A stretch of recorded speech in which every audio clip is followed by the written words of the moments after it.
Assalamualaikum warahmatullahi wabarakatuh. Selamat siang. Izinkan kami untuk mempresentasikan hasil diskusi kami mengenai judul yaitu penerapan energi tenaga surya dalam teknologi cerdas untuk distribusi air bersih. Selanjutnya, perkenalkan tim kami itu, yaitu ada saya sendiri, ya, Iqbal Fatihah, dengan NIM 2022-31039, dan selanjutnya ada IGD Putu Bagus Krisna Pande dengan NIM 2022-31042, dan juga Muhammad Rafli Deandri dengan NIM 2022-31038. Kita masuk yang namanya rumusan masalah. Dari judul tersebut, kita mengetahui beberapa masalah yang dihadapi dari judul tersebut. Yang pertama ada penerapan energi terbarukan tenaga surya di Indonesia. Yang dimana target penerapan energi terbarukan di Indonesia untuk tahun 2030 adalah 42% dari total bauran energi nasional. Di dalamnya, pembangkit listrik tenaga surya diharapkan memiliki peran penting dengan kapasitas terpasang direncanakan sekitar 21,5 gigawatt. Hingga saat ini, penerapan energi terbarukan dari tenaga surya di Indonesia hanya mencapai sekitar 1% dari total kapasitas energi terbarukan yang ada, dengan total kapasitas PLTS sekitar 800 megawatt. Nah, akhir 2023 menunjukkan bahwa pemanfaatan PLTS masih jauh di bawah potensi yang tersedia yang diperkirakan mencapai 32,5 watt, gigawatt. Selanjutnya ada akses pipa dan air bersih di rumah tangga, yaitu dari 2023 sebesar 19,5%. Akses air bersih di tanah air masih belum merata dan dibutuhkan peningkatan infrastruktur lebih lanjut. Pasalnya baru 20% masyarakat Indonesia yang mampu mendapatkan akses air bersih. Menurut data Persatuan Perusahaan Air Minum Seluruh Indonesia atau Perpamsi pada tahun 2023 hanya sebanyak 19,47% rumah tangga yang memiliki akses terhadap air pipa. Hal ini disebabkan oleh adanya kesenjangan yang besar pada pendanaan akses air bersih di seluruh Indonesia.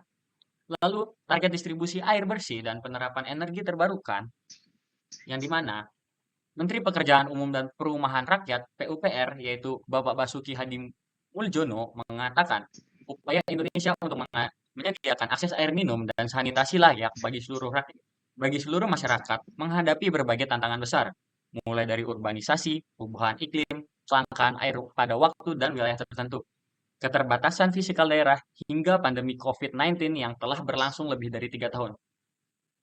Bapak Basuki mengatakan, saat ini pemerintah Indonesia telah menyelaraskan target SDGs dengan Rencana Pembangunan Jangka Menengah Nasional (RPJMN) dari tahun 2020 hingga 2024 untuk mewujudkan 100% akses air minum dan sanitasi. Kini, capaian cakupan layanan air minum telah mencapai 91,05% dan peningkatan akses sanitasi sebesar 80,92%, kata Menteri Basuki.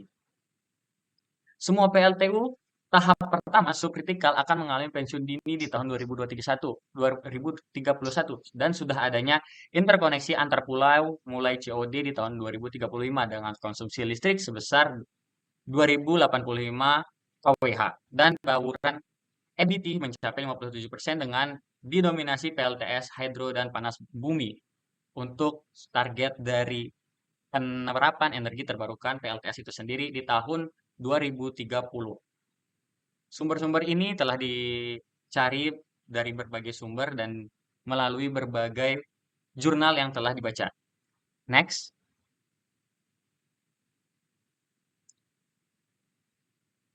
Dari judul yang kami paparin tadi, ini termasuk dalam tema yang kami ambil yaitu pemanfaatan energi untuk solusi lingkungan hidup berkelanjutan yang gunanya akan membantu masyarakat hingga tahun-tahun berikutnya. Next. Latar belakang. Ketersediaan air bersih menjadi salah satu tantangan utama yang dihadapi banyak negara, terutama di wilayah-wilayah yang rentan mengalami kekeringan dan minim infrastruktur. Dengan meningkatnya permintaan akan sumber daya ini akibat pertumbuhan populasi dan urbanisasi, solusi inovatif sangat dibutuhkan untuk menjamin pasokan air bersih yang berkelanjutan. Salah satu pendekatan yang menjanjikan adalah dengan memanfaatkan energi terbarukan seperti tenaga surya dalam teknologi cerdas untuk sistem distribusi air. Energi surya sendiri merupakan salah satu bentuk energi terbarukan yang melimpah dan ramah lingkungan. Penerapannya dalam teknologi distribusi air cerdas dapat mengurangi ketergantungan pada energi fosil, serta mengurangi biaya operasional sehingga lebih efisien dan ekonomis. Teknologi cerdas memungkinkan penggunaan sistem sensor dan algoritma optimasi dalam pemantauan serta pengelolaan distribusi air. Dengan demikian, sistem ini dapat mendeteksi kebutuhan dan mengatur aliran air secara otomatis berdasarkan kondisi lingkungan dan kebutuhan masyarakat.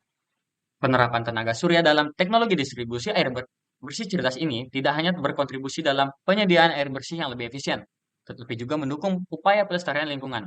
Dengan berkurangnya emisi karbon dan pemanfaatan energi yang lebih bijak, konsep ini memberikan solusi berkelanjutan bagi masalah distribusi air bersih di berbagai daerah yang ada di Indonesia.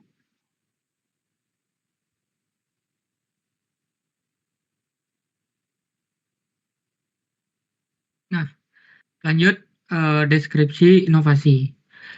Inovasi distribusi air bersih berbasis teknologi cerdas ini memanfaatkan energi tenaga surya untuk mendukung operasional sistem secara mandiri dan berkelanjutan. Sistem ini menggunakan berbagai sensor yang berfungsi untuk mendeteksi kebocoran pada pipa, memantau suplai air, mengukur tingkat keasaman atau alkalinitas, serta kekeruhan air, dengan tujuan memastikan kualitas dan ketersediaan air bersih secara real time. Tahapan penelitian dimulai dari identifikasi masalah, kajian literatur, pengembangan desain prototipe yang memanfaatkan energi tenaga surya, hingga implementasi dan evaluasi berkala. Inovasi ini diharapkan dapat menjadi solusi cerdas dan ramah lingkungan untuk manajemen distribusi air bersih di wilayah pedesaan. Nah, ini merupakan ilustrasi inovasi distribusi air bersih, yang dimana ini terdapat panel surya sebagai penyerapan dari cahaya matahari yang akan diolah untuk mengeluarkan air yang bersih.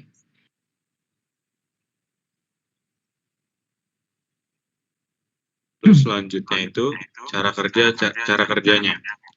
Cara kerja yang pertama itu pembangkit energi dan operasional sistem. Panel surya menghasilkan listrik untuk menjalankan semua perangkat sensor dan unit pengendali secara mandiri memastikan sistem beroperasi tanpa ketergantungan pada listrik eksternal. Selanjutnya, pemrosesan dan analisis datanya, yaitu dengan data dari seluruh sensor dikumpulkan dulu, lalu diproses oleh unit pengendali yang menganalisis kondisi jaringan distribusi air secara real-time. Lalu yang ketiga, pemantauan real-time. Sensor-sensor khusus mendeteksi kebocoran, memantau suplai air, dan mengukur kualitas air, keasamannya, alkalinitas, serta kejernihan air, untuk memastikan air yang distribusikan aman untuk dikonsumsi. Lalu yang keempat, pemberitahuan anomali dan tindakan lanjut. Jika terdeteksi masalah, sistem secara otomatis mengirimkan peringatan agar tim dapat segera melakukan perbaikan, memastikan distribusi air bersih berjalan lancar dan berkelanjutan. Selanjutnya ada alur inovasi. Nah, untuk alur inovasinya itu sendiri kita mulai dari start, lalu lanjut ke panel surya untuk mengirim energi listrik untuk menjalankan inovasinya. Lalu selanjutnya sensor-sensor, menyalakan setiap sensor yang terpasang pada inovasi, lalu selanjutnya mengirim data ke monitor, data yang didapat dari sensor dikirim ke monitor. Lalu selanjutnya itu menampilkan datanya, data ditampilkan ke monitor yang terpasang. Lalu selesai. Mungkin itu. Baik, itu adalah presentasi yang dapat kami sampaikan. Kurang lebihnya kami mohon maaf. Wabillahi taufik wal hidayah. Assalamualaikum warahmatullahi wabarakatuh. Sekian dan terima kasih.